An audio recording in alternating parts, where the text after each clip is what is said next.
Hi, I'm Diana Summelhack. I'm a doctor of clinical psychology, a professor at Midwestern University's clinical psychology program, and director of psychology here at Winfield Woods Healthcare for the past 14 years. Winfield Woods has a very innovative program of treatment that goes beyond just medication management, with individual therapy, group therapies, community therapies, and the creative arts.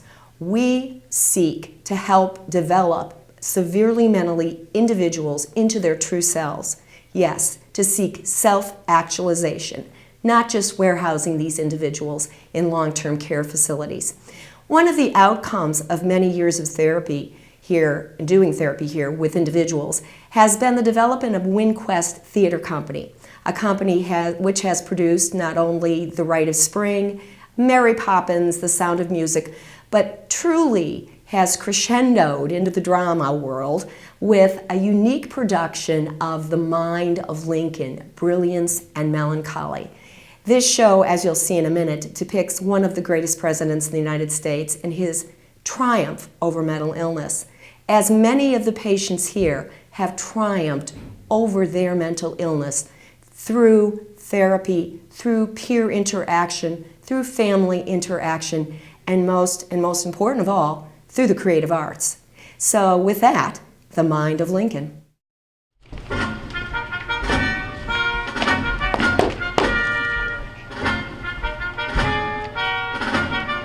Welcome to Winfield Woods Healthcare. Today, Winquest Theater Productions presents The Mind of Lincoln, Brilliance and Melancholy. Yes, this brilliant man of Illinois suffered from a severe mental illness, yet he rose above his disability and created a union, not only within himself, but within the United States of America.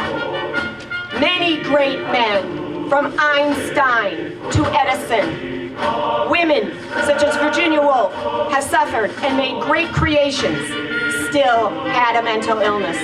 Today, Winquest Theater Company will also feature Harriet Tubman, an African-American woman who, beaten by her master, suffered from a brain injury that led to an organic psychosis for most of her life.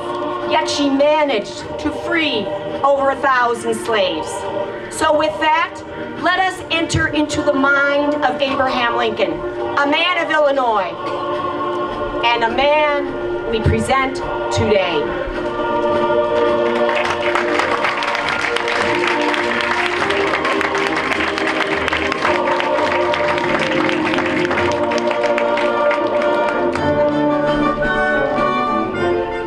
Yes, the times were very difficult.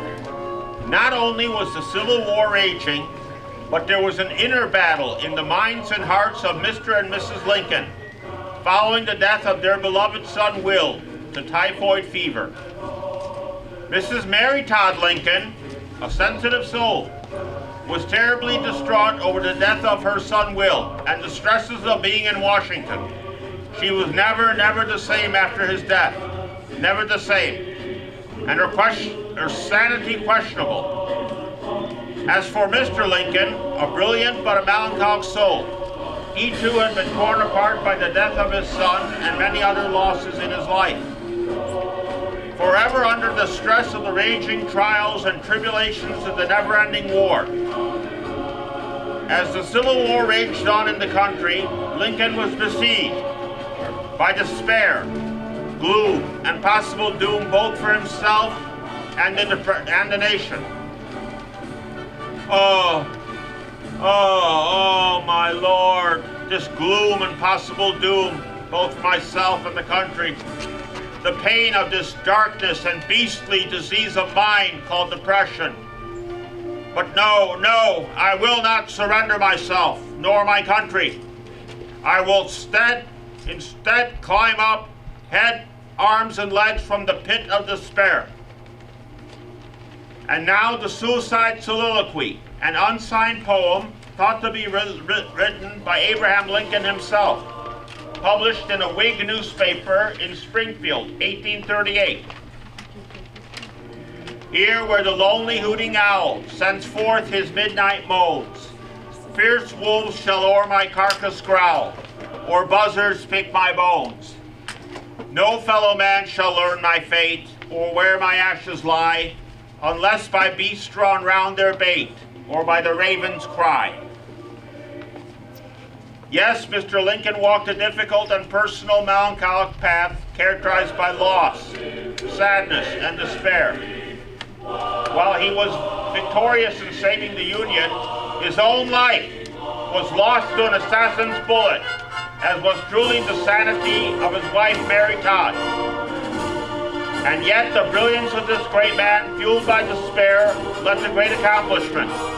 His political genius led to preservation of the Union. And now the Gettysburg Address.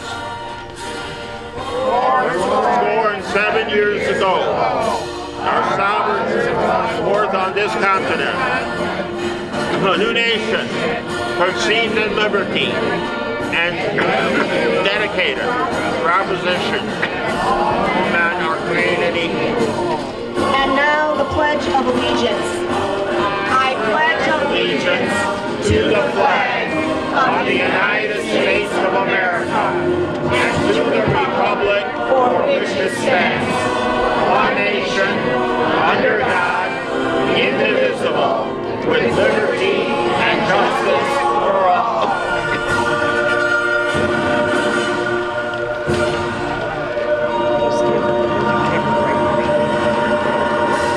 Now we feature the words of the great abolitionist Harriet Tubman, followed by her liturgical dance to the song Invisible.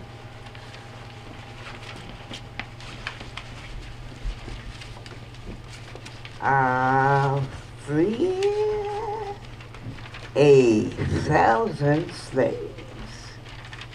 I could have freed 1,000 more if only they knew they were slaves.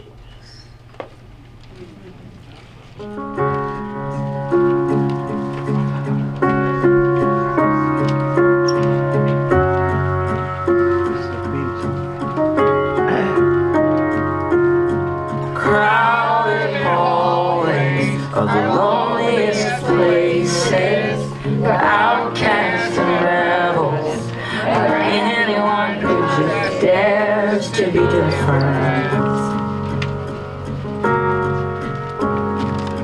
And you've been trying for so long to find out where your place is, but in their narrow minds there's no room for anyone who dares to do something different.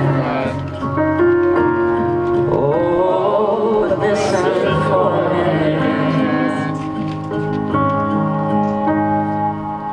Trust the one who's been where you are, wishing all it was sticks and stones. Those words cut deep, but they don't mean you're all alone. And you're not invisible. Hear me out. There's so much more to life than what you're feeling now. Someday you'll look back on all these days, and all this pain is gonna be invisible. All invisible.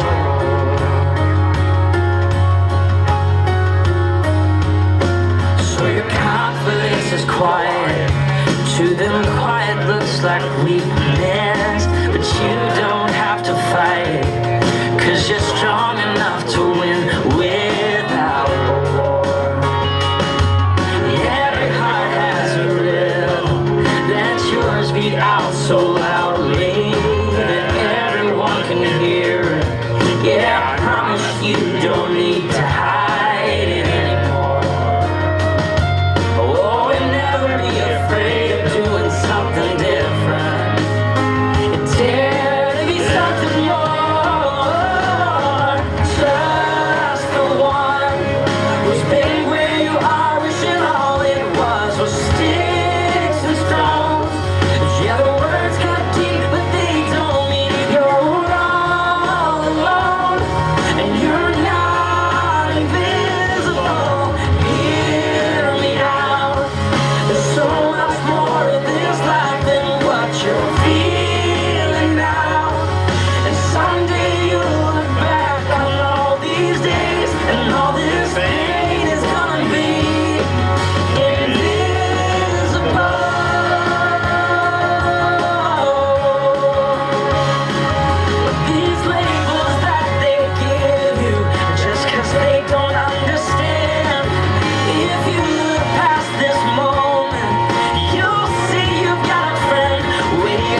Discovery. Freedom! Partnership. Crisis! Love. Depression! Despair. Anger! Despair. Desperate. Help. Hopeful. Broken. Tragedy. Therapy. Withdrawn. Frustration. Play. Stigma. Independent. Personal victory. Togetherness. We are not invisible.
The Missing Man Ceremony, and we're calling up one of our veterans from the Iraq War, one of our own, Eric, a Marine.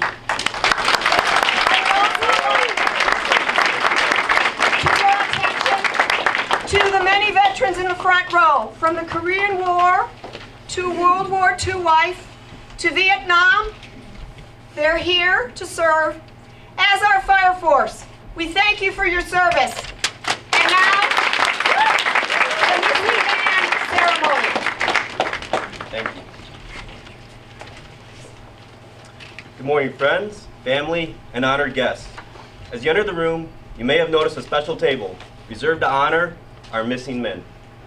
We sit here with soldiers, sailors, airmen, and Marines who have served our country in World War II, Korea, Vietnam, Desert Storm, and more recently Operations Enduring Freedom and Iraqi Freedom. All Americans should never forget the brave men and women who answered our nation's call and have not returned. Let me explain the meaning of this table. The table is round to show our everlasting concern. The cloth is white, symbolizing their pure motives in answering the call to serve. The single red rose remind us of the lives of these Americans, their loved ones and friends who keep the faith while seeking answers. The yellow ribbon to symbolize our continued uncertainty, hope for their return, and determination to account for them. A slice of lemon reminds us of their bitter fate, captured and missing in a foreign land. A pinch of salt symbolizes the tears of our missing and their families, who long for answers. The lighted candle reflects our hope for their return, alive or dead. The glass is inverted to symbolize their inability to share a toast. The chair is empty. They are missing. If you please just join me in a moment of silence.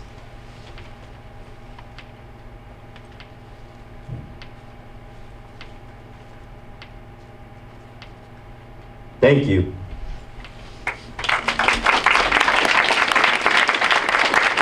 We'd now like to take special pause to thank many people who have helped put this production together. Premier Healthcare, whose support we could not have done. All those with mental illness, the National Alliance on Mental Illness, the National Institute for Mental Health, Midwestern University, and the many graduate students who have helped us. Jordan Cart Photography, Mr. John Federici, Lost Ears Costume Store, Winquest Production Company, Kennedy Forum, Abraham Lincoln Museum in Springfield, Winfield Woods Healthcare and all of the wonderful staff, Northwestern Medicine and Central DuPage Hospital, Congressman Peter Roscom, Senator Michael Cantini, and last but not least, Sheriff Tom Dart. This is a man of national and international status, the Sheriff of Cook County Jail, and I did my internship and my fellowship there, so I'm very proud to be the person to relay this award. Yes, a man who has made the invisible visible. One person can do a difference, make a huge difference. Just like Lincoln, Sheriff Dart is a man of Illinois. Sheriff Dart.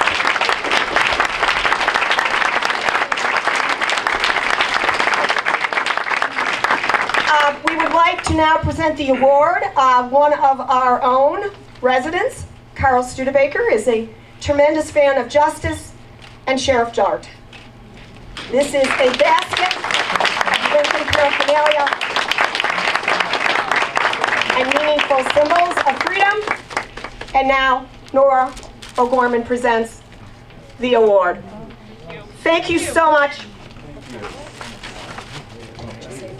Oh, good. Thank you so much. This is so kind of you. Carl, thank you so much. This was so kind of you. And so, Carl and I have talked. We haven't met before, but it is so nice to meet you, Carl. Everybody in my office loves you, absolutely loves you, which is unusual in my office. But thank you so much. I'm a huge Lincoln fan, have been all my life. And I just want to thank everybody. This production was inspiring. It really was. It was absolutely phenomenal from start to finish. Oh my God, absolutely phenomenal. I want to thank you for putting it together, Doctor, and for everyone who participated in it. I'm not going to bore you with long speeches. These issues that we have talked about, you know, referenced in here, we've talked about ourselves. I considered it, frankly, a national disgrace how we've dealt with the issue of mental illness. It is something that, if it's any consolation, it's not just Illinois, it's throughout the country where we have really not done what a society like ourselves, who consider ourselves to be thoughtful and human, would do. It's not what you do. And so it has been difficult for many people to understand how it is that a society like our own could be like this. But I do feel, and my family and my staff will tell you, I've never been confused with the eternal optimist. I do feel we're turning a corner.